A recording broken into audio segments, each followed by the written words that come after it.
pertolongan-Mu dalam hidup kami. Sehingga pada saat hari ini kami mau memuji, mau memuliakan Engkau. Kami mau meninggikan Engkau lewat puji-pujian kami. Kami percaya, kami yakin bahwa Engkau yang bertakhta di atas puji-pujian. Di saat kami menaikkan, ada urapan Allah terjadi, ada mujizat terjadi. Di saat kami mau bersorak-sorak untuk kemuliaan dan kebesaran nama-Mu. Terima kasih Bapa, terima kasih. Kami menyerahkan setiap hamba-hamba-Mu yang melayani, baik singer, pemain musik, sound system, bahkan multimedia, bahkan semua yang terlibat dalam pelayanan. Engkau urapi, Engkau kuduskan. Kami percaya setiap pelayanan-Mu, urapan Allah terjadi, mujizat terjadi, kuasa Allah terjadi pada hari ini Tuhan. Terima kasih, kami berdoa secara khusus buat hamba-Mu yang menyampaikan firman-Mu. Engkau urapi hamba-Mu, Engkau penuh dengan Roh Kudus-Mu hamba-Mu. Engkau berbicara lewat hamba-Mu, Engkau berbicara lewat hamba-Mu. Kami percaya firman-Mu itu yang memerdekakan kami, firman-Mu itu memberikan kemenangan bagi kami. Bahkan firman-Mu itu ada harapan, ada kemenangan dalam firman-Mu. Terima kasih Bapa dalam surga. Kami menyerahkan ibadah kami dari awal, pertengahan sampai akhirnya hanya di dalam nama Tuhan Yesus Kristus. Kita katakan bersama-sama, amin. Haleluya. Berikan sorak-sorak bagi Dia. Berikan tepuk tangan yang meriah bagi Dia. Mari kita persiapkan hati kita, puji Dia dan sembah Dia. Firman-Nya berkata, sebab Tuhan baik, bahwasanya untuk selama-lamanya kasih setia Tuhan. Mari saudaraku yang ada di rumah, kita tinggikan Dia, kita puji Dia. Haleluya, haleluya.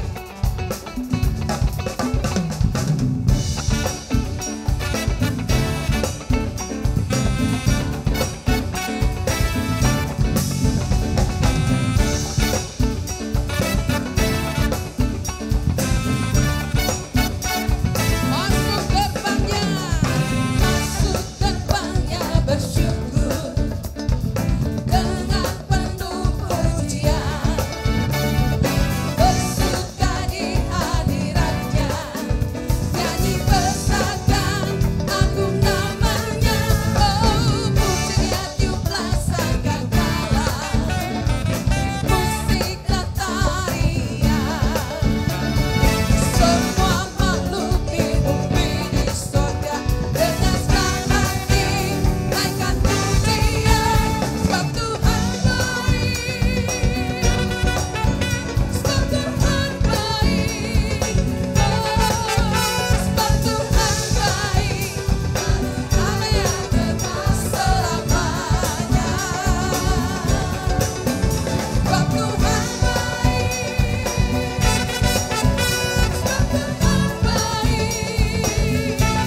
Satu-satu yang kami andalkan dalam hidup kami hanyalah Yesus Kristus Tuhan.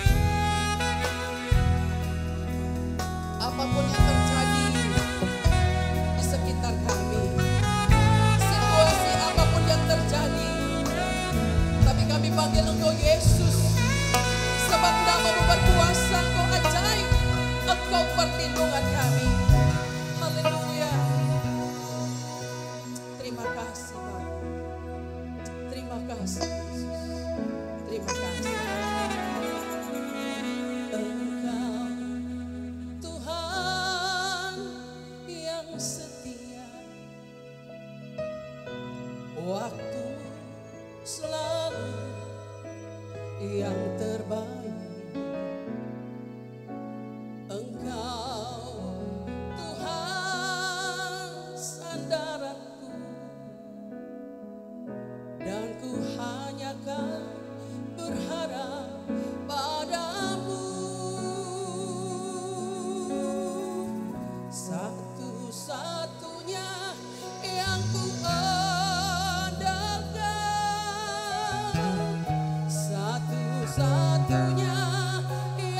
percaya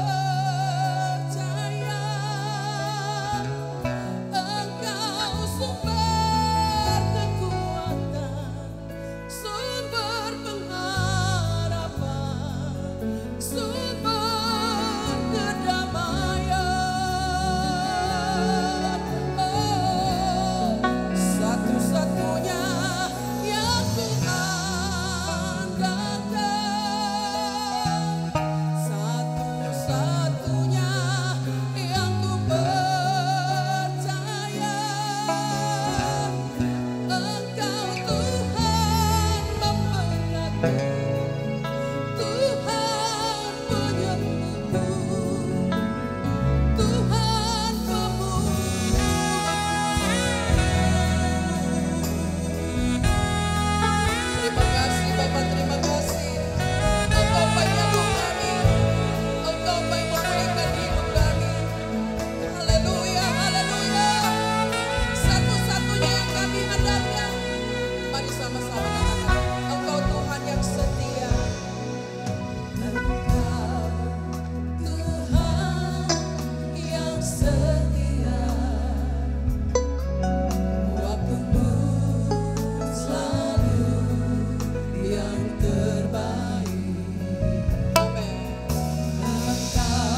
kerjakan dalam hidup kita. Terima kasih Yesus. Terima kasih Roh Kudus. Betapa kami bangga. Kami punya Engkau Yesus dalam hidup kami. Haleluya. Haleluya. Terima kasih Yesus. Terima kasih Roh Kudus. Terima kasih. Terima kasih Bapa. Terima kasih. Kuasa-Mu terlebih besar. Tuhanku terlebih besar. Tak pernah terlambat janji-Mu ya Tuhan, menolong hidupku. Mari sama-sama katakan kuasa-Mu, kuasa-Mu, amin. Amin, haleluya. Engkau lebih besar dari masalah kami. Engkau lebih besar dari penyakit kami. Amin. Haleluya. Pulihkan hidupku. Mari sama-sama sekali lagi katakan. Kuasa-Mu terlebih besar.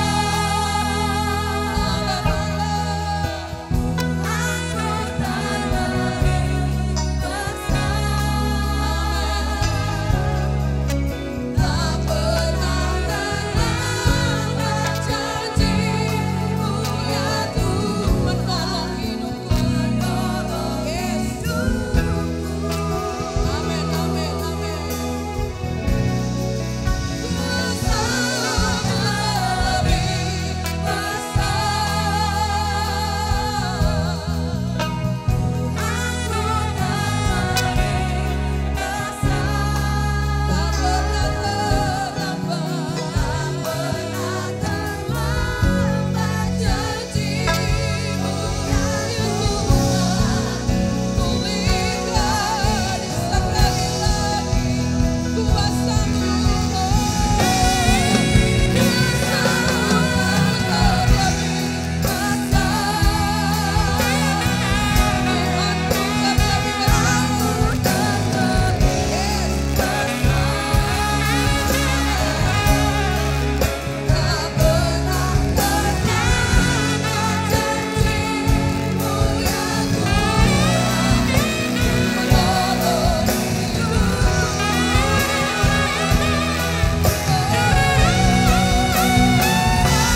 Mari kita berdoa untuk firman Tuhan. Kami berdoa supaya firman Tuhan berbicara buat setiap kami dalam situasi yang seperti ini. Kami membutuhkan akan firman Tuhan. Karena firman Tuhan menjadi jawaban buat setiap kami. Kami berdoa Tuhan biarlah firman Tuhan adalah kebenaran memberkati kami. Engkau mengetahui keadaan kondisi yang dialami oleh anak-anakmu pada saat ini. Mungkin saat ini ada yang lemah, ada yang sakit, ada yang punya masalah, ada yang punya persoalan dalam keluarga, ada yang punya masalah dengan hutang piutang yang belum terselesaikan. Biarlah firman Tuhan menjadi jawaban buat siap kami. Firman Tuhan yang adalah kebenaran pada saat kami mengaminkan firman Tuhan. Kami percayakan firman Tuhan, kami hidup dalam firman Tuhan. Kami bertindak sesuai dengan firman Tuhan. Maka kami yang lemah Tuhan kuatkan. Kami yang sakit Tuhan sembuhkan. Kami yang terikat Tuhan lepaskan. Kami punya masalah kami tahu firman Tuhan menjadi jawaban buat setiap kami. Kami siap diberkati oleh firman-Mu. Dalam nama Tuhan Yesus Kristus kami berdoa dan percaya. Yang percaya katakan bersama dengan saya. Amin. Tuhan berkati. Shalom. Pada saat ini kita akan mendengarkan firman Tuhan dengan judul menjadi sehat dengan mencegah virus kekhawatiran. Yang saya bacakan dalam Amsal 12 ayat yang ke-25. Alkitab berkata kekhawatiran dalam hati membungkukkan orang. Tetapi perkataan yang baik menggembirakan dia. Untuk mencegah virus corona katanya kita harus melakukan beberapa protap. Beberapa petunjuk seperti mencuci tangan, seperti kita menjauhi yang namanya kerumunan, seperti yang namanya kita kenal sekarang atau social distancing atau physical distancing. Namun katanya untuk melawan COVID-19 atau virus corona ini kita harus punya imunitas tubuh yang baik. Karena kenapa? Karena virus ini menyerang orang-orang yang sistem kekebalan tubuhnya lemah. Orang-orang yang seperti dikatakan mudah masuk angin, pilek, alergi, luka yang tidak kunjung sembuh, masalah pencernaan, dan tubuh yang mudah merasa lelah, dan stres yang cukup lama dialaminya. Ada sebuah ilmu yang menyelidiki hubungan antara jiwa, saraf, dan sistem kekebalan tubuh seseorang. Namanya psikoneuroimunologi. Kenapa? Karena hasil penelitian mengatakan menurut penelitian 75 sampai 85% orang menderita sakit penyakit karena emosi yang negatif. Sebenarnya fakta yang ditemukan ini bukan hal baru. Kenapa? Karena Alkitab sudah mengatakan jauh-jauh hari ribuan tahun yang lalu. Amsal pasal 17 ayat 22 berkata, hati yang gembira adalah obat yang manjur, tetapi semangat yang patah mengeringkan tulang. Saya suka nyanyi lagu ini dulu di Persaudaraan Doa, sekarang gereja-gereja udah jarang nyanyikan lagu ini, bahkan gak pernah nyanyikan. Itulah sebabnya anak-anak milenial tidak tahu lagu ini. Saya menyanyikan khusus lagu ini buat anak-anak milenial. Yang berbunyi, hati yang gembira adalah obat. Pakai yang manjur begitu. Dulu saya tidak percaya. Kenapa? Karena saya pikir ini hanya sebuah kiasan, hanya sebuah alegoris. Tetapi Don Colbert mengatakan, kenapa hati yang gembira adalah obat yang manjur? Karena ketika kita gembira, ada yang namanya endorfin, itu bekerja dalam tubuh kita. Tetapi endorfin itu bekerja, yang berfungsi seperti morfin, kalau hati kita benar-benar gembira. Nah, saya menemukan ada sebuah virus yang membuat kita jadi sakit. Virus ini lebih berbahaya dari virus corona. Karena virus corona memberikan sakit secara jasmani. Tapi virus ini membuat kita sakit secara rohani, jiwani, dan jasmani. Apa itu? Virus kekhawatiran. Virus kekhawatiran ini ternyata membuat orang jadi sakit. W. Alvarez mengatakan sebagian besar penyakit kita disebabkan oleh kekhawatiran dan ketakutan. Survei di Amerika Serikat, lebih banyak orang mengunjungi dokter karena mengalami kecemasan daripada flu and pilek. Bayangkan. Jadi kalau saudara dikuasai kekhawatiran, ada yang berkata begini, sebenarnya kecemasan terhadap virus corona itu mengalahkan virus coronanya sendiri. Sehingga kecemasan itu membuat orang jadi sakit kepala, kata Don Colbert. Kalau orang itu cemas jadi sakit kepala. Don Colbert mengatakan akibat buruk kekhawatiran adalah orang mengalami sakit jantung, penyakit mental, kepanikan, depresi, serangan jantung, dan fobia. Bahkan kekhawatiran yang kronis digambarkan. Pusing, detak jantung yang cepat, sesak nafas, nafas cepat, lelah, sakit kepala, cepat tersinggung, sulit konsentrasi, sakit nyeri, gugup, kurang tidur, gangguan pencernaan, kedutan-kedutan. Tahu apa nih kedutannya? Jadi orang yang khawatir itu dia punya masalah juga dengan fisiknya. Apa itu kekhawatiran? Khawatir adalah orang yang cemas gelisah terhadap sesuatu hal yang belum diketahui dengan pasti. Orang sekarang khawatir sampai kapan yang namanya corona ini berakhir. Karena kenapa angka orang yang terpapar dengan virus ini semakin meningkat. Tetapi istilah khawatir dalam bahasa Yunani itu lebih ekstrim pengertiannya. Itu orang yang ditarik dari dua kutub yang berbeda. Jadi orang yang khawatir dalam bahasa Inggrisnya disebut shock, tercekik. Makanya orang yang khawatir itu seperti orang yang gak bisa nafas, gak bisa bernafas. Karena istilah tercekik dalam bahasa Inggris kuno itu orang yang sebenarnya saudara-saudara khawatir. Saya mau mengatakan begini buat jemaat Tuhan, saudara-saudara yang ada di rumah. Ikuti kalimat saya, orang Kristen selain harus mencegah virus corona, orang Kristen harus juga mewaspadai virus kekhawatiran. Tuhan Yesus mengatakan, janganlah khawatirkan hidupmu, janganlah khawatir pula akan tubuhmu. Janganlah kamu khawatir akan apa hari esok dalam hidupmu. Bagaimana mencegah yang namanya virus kekhawatiran? Yang pertama, kita harus waspada terhadap mamon. Tuhan Yesus mengatakan dalam Matius 6 ayat yang ke-24, tak seorang pun dapat mengabdi kepada dua tuan. Karena jika demikian, ia akan membenci yang seorang dan mengasihi yang lain. Atau ia akan setia kepada yang seorang dan tidak menghinakan yang lain. Kamu tidak dapat mengabdi kepada Allah dan kepada Mammon. Sebenarnya sebelum Tuhan Yesus berbicara tentang kekhawatiran, kalau saudara melihat sebenarnya perikopnya seperti dipisahkan. Antara Matius 6 ayat 24 dan 25 itu dipisahkan. Sebenarnya enggak, itu satu rangkaian dari khotbah Tuhan Yesus. Sebelum Tuhan Yesus berkata janganlah kamu khawatir, ayat 24 itu mendahuluinya. Dengan berkata kamu tidak dapat mengabdi kepada Allah dan kepada Mammon. Ungkapan mengabdi kepada Allah dan kepada Mammon. Mammon itu dari bahasa Aram, Mamona. Mamona itu artinya wealth, kekayaan, sien, fulus, hepeng, has money. Istilah mengabdi dari kata Yunani dulo. Yang berasal dari kata doulos. Doulos adalah hamba. Hamba adalah orang yang hidupnya dimiliki 100% oleh tuannya.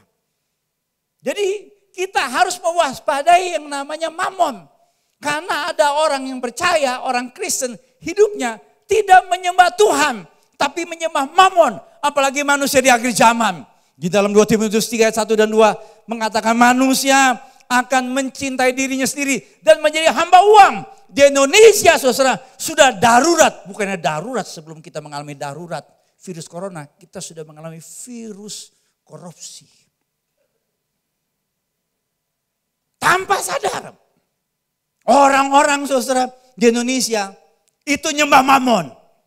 Makanya lagu sekolah minggu itu bagus. Mesti dinyanyikan. Yang berkata apa yang dicari orang uang. Yang di rumah ikuti. Yang masa kecil bahagia ikuti saya. Apa yang dicari orang uang. Lanjut. Yang masa kecil bahagia lanjut. Apa yang dicari orang siang, malam, pagi, petang, uang. Improvisasi itu namanya. Bukan Tuhan Yesus lagi ibadah ada jemaat kayak malaikat. Datangnya terlambat pulangnya duluan. Kenapa? Mau buka toko.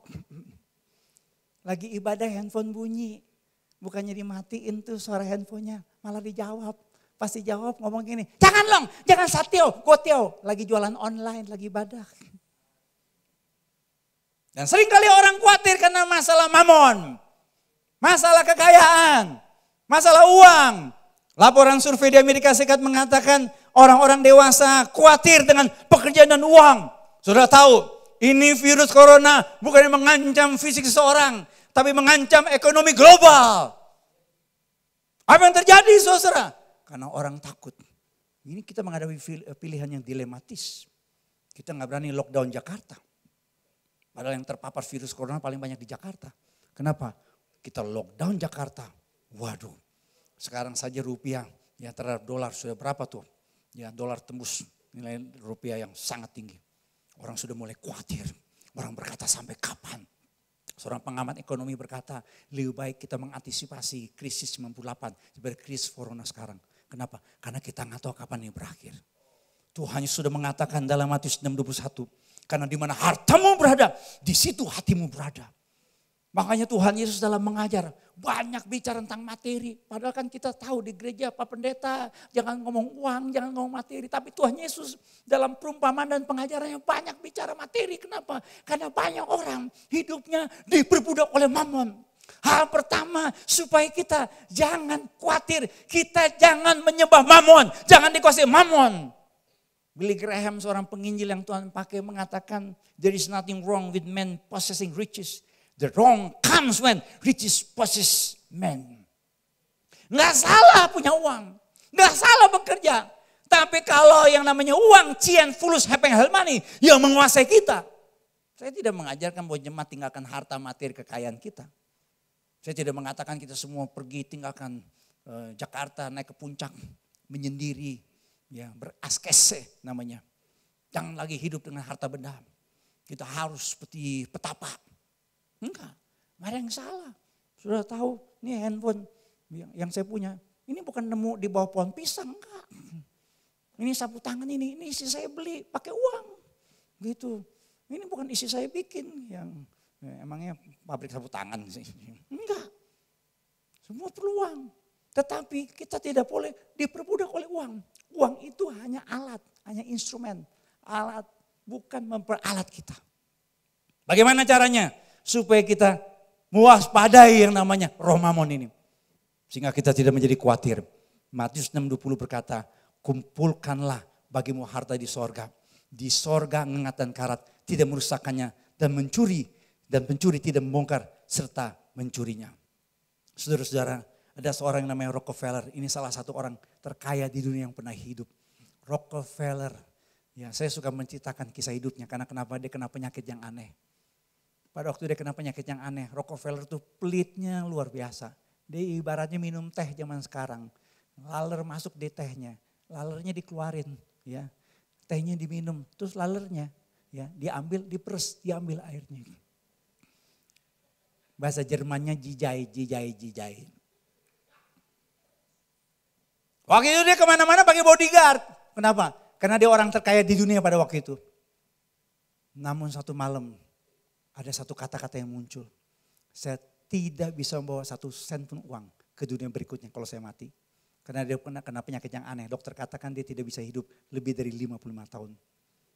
Dan ketika dia mulai memberi, mulai mengumpulkan harta di sorga. Dia kumpulkan pendeta-pendeta, dirikan sebuah yayasan yang namanya Rockefeller Foundation. Yayasan inilah yang menemukan obat penisilin. Apa yang terjadi? Ternyata Alkitab digenapi. Lebih berbahagia memberi daripada menerima. Saudara, ketika dia mulai memberi, hidupnya saudara jadi bahagia. Orang katakan, dokter katakan dia hidup hanya usia sampai 55 tahun. Dia hidup sampai usia 97 tahun saudara. Robert Alexander Jeffrey, dia seorang misionaris yang melayani sampai di wilayah China dan Asia Tenggara. Dia meninggal minggu lalu, saya ceritakan di salah satu khotbah. Bahwa Robert Alexander Jeffrey meninggal di Makassar di dalam penjara. Ketika Jepang masuk, dia dimasukkan dalam penjara oleh tentara Jepang. Tetapi saudara, walaupun dia telah menerima warisan yang begitu besar jumlahnya, seluruh uangnya dipakai untuk pelayanan misi. Dan dia meninggal tadi di dalam penjara. John Wesley, seorang pengkhotbah yang Tuhan pakai luar biasa. Ketika meninggal, tidak meninggalkan harta yang banyak. Padahal ketika dia melayani, dia korbankan semua apa yang dia miliki untuk pelayanan. Saya senang dengan ungkapan seperti visi gereja kita menjadi gereja misionari. Gereja misioner adalah gereja yang diberkati untuk menjadi berkat. Ini moto yang harus kita miliki. I'm blessed to be a blessing to someone else. Kalau saudara tidak mau dikuasai kekhawatiran, saudara harus berdoa, Tuhan berkati usahaku, supaya saya jadi berkat. Tuhan berkati tokoku, supaya saya jadi bendahara kerjaan sorga. Tuhan berkati pekerjaanku, supaya saya berdampak bagi kemuliaan Tuhan. Saudara bebas dari yang namanya kekhawatiran. Haleluya, puji Tuhan. Yang kedua, percaya kepada pemeliharaan Tuhan. Tuhan Yesus berkata, pandanglah burung-burung di langit yang tidak menabur dan tidak menuai dan tidak mengumpulkan bekal dalam lumbung. Perhatikanlah bunga-bunga bakung di ladang yang tumbuh tanpa bekerja dan tanpa memintal. Kenapa? Karena Bapamu yang di sorga tahu bahwa kamu memerlukan semuanya itu. Untuk mencegah virus kekhawatiran kita harus percaya terhadap Bapa yang memelihara hidup orang yang percaya kepadanya. Tuhan Yesus mengatakan, rubah fokus hidup. Pandanglah burung-burung di langit. Perhatikanlah bunga bakung di ladang. Kalau kita mengubah fokus, kita mengubah emosi. Ada ungkapan dalam bahasa Inggris, if you change your focus, you will change your emotions. Coba perhatikan menurut saudara. Ini gambar gadis muda atau gambar nenek tua? Coba saudara perhatikan baik-baik. Saudara yang di rumah coba perhatikan baik-baik. Saya kasih waktu sekitar 5 jam untuk lihat, coba perhatikan. Bisa kita katakan gadis muda. Tapi ada yang mengatakan itu nenek tua. Tergantung fokusnya. Kadang dalam keluarga, suami gak khawatir, istri khawatir atau sebaliknya demikian. Kenapa? Karena suami dan istri fokusnya beda. Dalam satu jemaah, satu gereja juga bisa begitu. Sama-sama bergereja, sama-sama beribadah, sama-sama memuji Tuhan, sama-sama dengar firman Tuhan. Tetapi kenapa ada yang satu pulang dari gereja bebas dari kekhawatiran, tapi ada yang pulang dari gereja tetap khawatir. Kenapa? Karena fokusnya beda. Ada orang yang fokus kepada keadaan sehingga dia khawatir dan cemas. Tapi ada orang yang hidupnya fokus kepada Tuhan. Kalau burung di udara, bunga bakung Tuhan pelihara. Masa saya yang diciptakan menurut gambar dan rupa Allah. Kenapa saya gak dipelihara Tuhan? Itu kekuatan dan kemenangan kita dapatkan. Kalau di Amerika ada outlet yang namanya J.C. Penney. Jadi seorang yang namanya James C. Penney. Orang ini adalah seorang pengusaha kaya di Amerika. Tetapi sebelumnya dia sempat dirawat di Amerika Serikat. Di sebuah rumah sakit. Karena dia mengalami mental breakdown. Gak ada virus yang matikan. Tapi ada virus yang namanya kekhawatiran. Yang membuat dia mengalami mental breakdown. Dia sebenarnya waktu itu belum menjadi orang Kristen. Dia belum masuk gereja. Di hari Minggu dia melewati sebuah ibadah di rumah sakit. Di Amerika Serikat ada ruangan-ruangan untuk ibadah yang disebut dengan chapel. Dia lewat di sebuah chapel. Sebenarnya dia gak masuk ke dalam tempat ibadah. Tapi suara di dalam chapel terdengar di luar. Jadi dia dengar lagu-lagu pujian. Dia mendengar ada satu ungkapan, satu pujian. Yang kira-kira ungkapannya berbunyi, God will take care of you. Ungkapan ini mengagetkan dia. Loh, kenapa saya jadi stres? Kenapa saya jadi seperti ini? Kenapa saya gak percaya bahwa Tuhan bisa melihara hidup saya? Saudara tahu gak, gara-gara ungkapan ini, yang namanya J.C. Penney sembuh. Dan setelah itu dia menyerahkan hidupnya buat Tuhan. Saudara-saudara, Nick Vujicic yang terlahir tidak memiliki tangan dan kaki. Berapa kali berpikir untuk bunuh diri. Tapi Yohanes 9 ayat 3 mengubah hidupnya. Semula dia fokus kepada keberadaannya. Dia mengasihi diri, dia stres, dia berkata gimana saya bisa hidup. Saya mau menikah sama siapa, mana ada yang mau menikah sama saya. Tapi di usia 15 tahun dia baca Yohanes 9 ayat yang ketiga. Ayat ini mengajarkan kepada dia ketika ada seorang buta yang dalam keadaan lahir sudah buta. Murid-muridnya tanya, dosa siapa? Dosa dia apa dosa orang tuanya? Tuhan Yesus jawab begini, bukan dosa dia, bukan juga dosa orang tuanya. Tetapi pekerjaan-pekerjaan Allah harus dinyatakan di dalam diri dia. Ayat ini mengubah hidupnya. Saya harus mengerjakan pekerjaan-pekerjaan Allah yang besar. Saudara boleh buka YouTube, ketik namanya. Saudara akan menemukan dia pengkhotbah KKR. Dia pembicara motivator. Menurut catatan yang saya pernah baca, dia sudah berbicara kepada lebih dari 300 juta orang di dunia, saudara. Dia mengubah fokus hidupnya. Sehingga sekarang dia bisa menikah.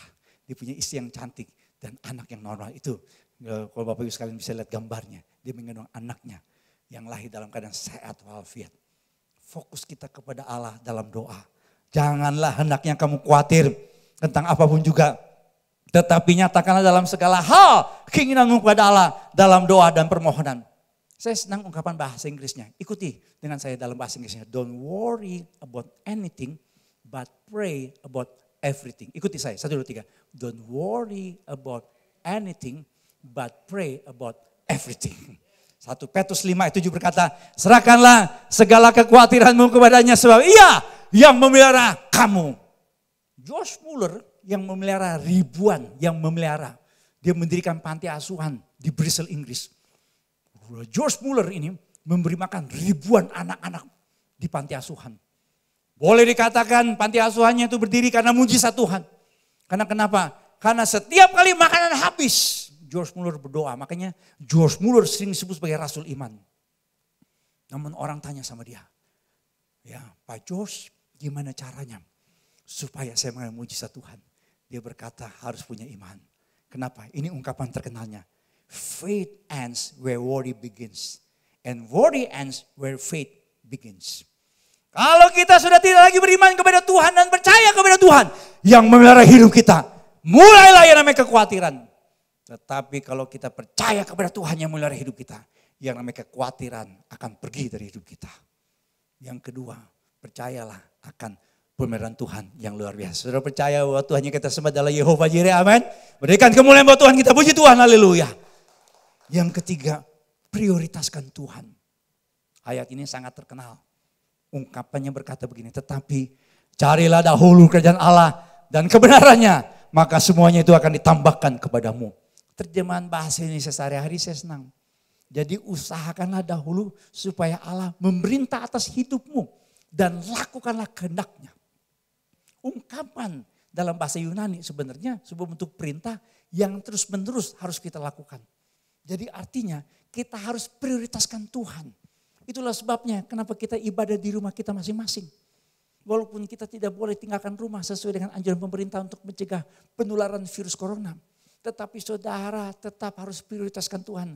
Hari-hari di mana saudara di rumah, ayo makin banyak berdoa mungkin. Saat ini saudara kurang punya waktu buat Tuhan. Tetapi gak kebetulan saya katakan kalau saudara sekarang harus di rumah. Saudara harus bekerja dari rumah, belajar di rumah dan sekarang saudara beribadah di rumah. Berikan waktu saudara yang terbaik buat Tuhan. Kenapa survei di Amerika Serikat mengatakan kalau orang hidup 70 tahun di Amerika Serikat.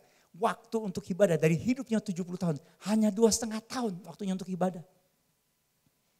Kalau saudara mau menjadi orang yang menang atas kekhawatiran. Tidak ada virus kekhawatiran. Saudara harus prioritaskan Tuhan dalam hidup saudara. Saya senang dengan kisah William Colgate. William Colgate adalah anak muda yang dulu hidupnya miskin, hidupnya susah. Saya suka mengatakan hidupnya William Colgate dulu 4L dan 4M. Apa itu 4L? Letoy, lesu, loyo, lunglai. Saya ulangi lagi.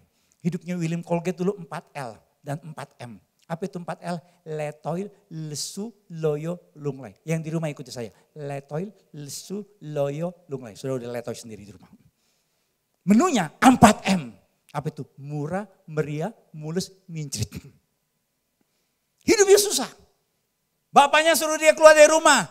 Karena bapaknya udah gak sanggup kasih dia makan. Ketika dia merantau di atas kapal, ketemu seorang kapten kapal Kristen. Tanya sama William Colgate. Kamu menjadi orang yang sukses? William Colgate yang waktu itu hidupnya 4L dan 4M. Langsung ngomong sama kapten kapal Kristen yang tanya sama dia. Apakah dia pengen sukses apa enggak? Dia langsung jawab, ya saya pengen sukses. Saudara, ini salah satu nasihatnya buat William Colgate. Ya, berikan apa yang menjadi miliknya Tuhan. Prioritaskan Tuhan. Jadilah orang yang terima Kristus. William Colgate diajar untuk memprioritaskan Tuhan dalam hidupnya. Padahal dulu dia pikirannya mau cari kerjaan. Tapi waktu itu dia prioritaskan Tuhan dalam hidupnya. Dia serahkan hidupnya buat Tuhan. Dan apa yang terjadi? Sampai hari ini kita mengetahui ada produk yang namanya Colgate. Itu diambil dari nama William Colgate. Dulu saya baca catatan hidupnya. Dia tidak memberi 10% buat Tuhan. Dia tidak membeli persepuluhan. Dia memberi berapa? Pelit amat. Enggak. Dia memberi yang bahasa Inggrisnya disebut reverse tithers. Jadi dia memberi bukan 10% dari penghasilannya. Dia memberi buat Tuhan 90% buat Tuhan.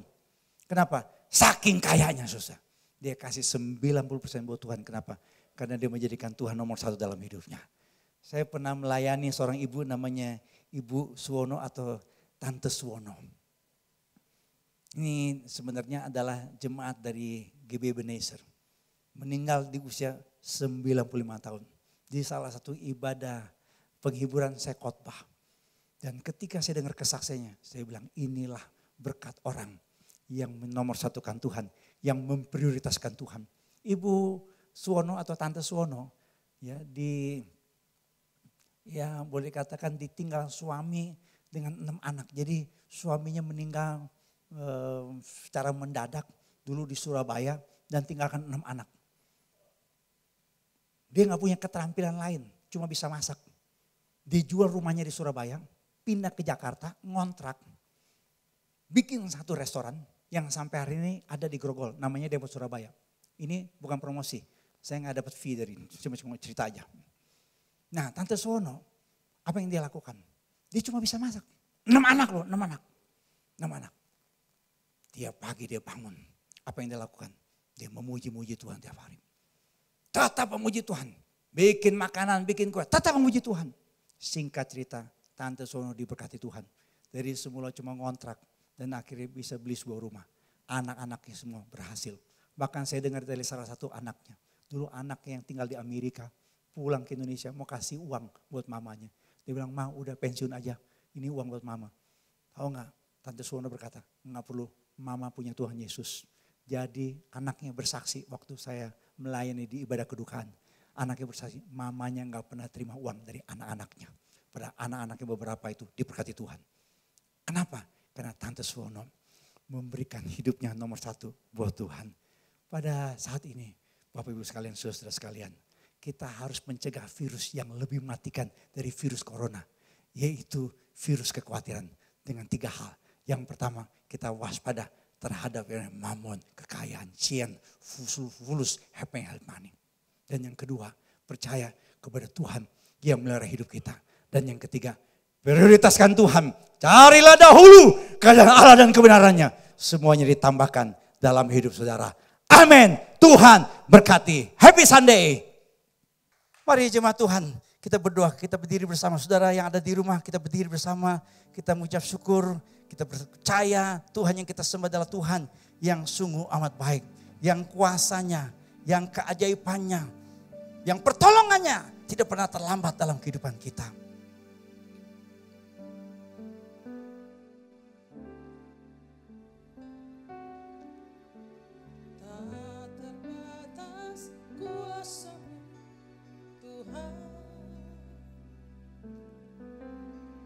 Semua dapat kau lakukan. Amin. Haleluya. Apa yang kelihatan mustahil bagiku, itu sangat mungkin bagimu. Tak terbatas, tak terbatas kuasa-Mu Tuhan. Ayo jemaat Tuhan yang ada di rumah, nyanyikan lagu ini sebagai keyakinan kita. Walaupun suasana kita saat ini berat, kita menghadapi persoalan masalah, tapi kita percaya, oh Tuhan, bagi Allah tiada perkara yang mustahil. Yes, haleluya. Di saat ku tak berdaya, kuasa-Mu yang sempurna, ketika ku percaya mujizat itu datang, bukan karena kekuatan, namun Roh-Mu ya Tuhan. Ketika ku berdoa, mujizat itu nyata. yes Lord. Kuasa-Mu yang sempurna, ketika ku percaya mujizat itu nyata, bukan karena kekuatan, namun Roh-Mu ya Tuhan. Ketika ku berdoa, mujizat itu nyata. Mari kita berdoa. Bapa Surgawi yang mau berdoa buat jemaat-Mu, buat anak-anak-Mu yang saat ini beribadah masing-masing di rumah. Kami berdoa Tuhan, mungkin saat ini kami sedang menghadapi masalah, pergumulan, kesulitan, himpitan, sakit, penyakit. Tapi pada saat ini kami percaya, nothing is impossible with God. Tiada perkara yang mustahil bagi Allah. Mari jemaat Tuhan yang ada di rumah, angkat tangan bersama dengan saya. Bapak, Engkau melihat tangan-tangan yang terangkat pada saat ini. Biar Tuhan pegang tangan kami. Berikan kami kekuatan. Kalau kami lemah Tuhan kuatkan kami. Kalau kami sakit Tuhan sembuhkan kami. Kalau saat ini kami sedang punya masalah, Tuhan berikan kami jalan keluar. Kalau saat ini kami mungkin masalah berat dihadapi dalam keluarga, rumah tangga, keuangan, Tuhan curahkan berkat-Mu kepada anak-anak-Mu pada saat ini. Karena kami percaya Tuhan yang kami sembah adalah Tuhan yang hidup, Tuhan yang bangkit. Pada saat kami angkat tangan kami, Engkau Tuhan pasti turun tangan. Sehingga kelepasan terjadi, kesembuhan terjadi, pertolongan Tuhan terjadi dalam kehidupan kami. Terima kasih Bapa, terima kasih Tuhan. Mari jemaat Tuhan, kita sama-sama menyatukan hati kita. Kita berdoa untuk situasi yang dihadapi oleh Indonesia dan di seluruh dunia pada saat ini. Kami berdoa Tuhan untuk Indonesia. Kami berkata buat Indonesia, Tuhan biarlah Indonesia diberkati Tuhan. Kami berkata shalom bagi Indonesia, shalom bagi Indonesia, shalom bagi Indonesia. Curahkan berkat bagi Indonesia di tengah-tengah situasi seperti ini. Berdoa untuk para pemimpin kami, berikan kebijaksanaan, berikan hikmat secara khusus untuk mengatasi masalah penyebaran virus COVID-19 ini. Berdoa untuk para dokter, para perawat yang sedang bekerja keras, Tuhan berikan kekuatan, kesehatan dan perlindungan secara khusus. Berdoa buat pasien-pasien yang terkena virus corona dan keluarganya. Kami berdoa Tuhan sembuhkan, Tuhan jamah. Biarlah kami tahu Tuhan bahwa Indonesia memerlukan Tuhan Yesus sebagai Tuhan dan Juru Selamat dalam hidup kami Tuhan. Kami berdoa Tuhan buat anak-anak-Mu yang saat ini beribadah. Tuhan tutup bungkus kami dengan kuasa darah Tuhan Yesus. Jagai kami Tuhan siang dan malam. Kami tahu ada perlindungan Tuhan yang ajaib. Engkau Tuhan yang Immanuel. Tuhan yang menyertai kehidupan kami. Terima kasih Bapa karena kami bisa beribadah pada hari ini. Dan kami mau mengakhiri ibadah ini Tuhan dengan menerima berkat dari Tuhan secara khusus. Mari jemaat Tuhan yang ada di rumah-rumah, angkat tangan bersama dengan saya. Percaya setiap tangan yang terangkat ada tangan Tuhan yang selalu menopang kehidupan kita. Aminkan kalimat-kalimat berkat ini. Pasti terjadi dalam kehidupan saudara. Diberkatilah keluarga saudara. Diberkatilah usaha dan pekerjaan saudara. Diberkatilah pertumbuhan iman saudara. Diberkatilah kesehatan saudara. Dan diberkatilah masa depan hidup saudara. Saudara kasih dalam Tuhan, terimalah berkat Tuhan. Kasih karunia dari Tuhan Yesus Kristus. Kasih Allah Bapa, persekutuan pimpinan dan pengurapan Roh Kudus menyertai saudara-saudara sekalian dari sekarang sampai selama-lamanya. Haleluya. Yang percaya katakan bersama dengan saya. Amin. Tuhan berkati. Terima kasih Yesusku, terima kasih Yesusku, puji syukur hanya bagi Tuhanku. Terima kasih Yesusku, terima kasih Yesusku, puji syukur hanya bagi Tuhanku. Puji syukur hanya bagi Tuhanku. Puji syukur hanya bagi Tuhanku.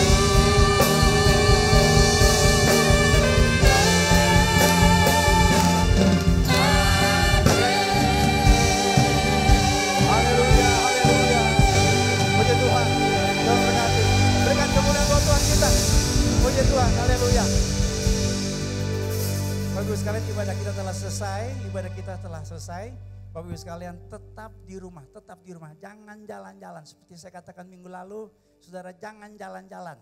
Ya, kita ibadah melalui media ini supaya saudara tetap di rumah.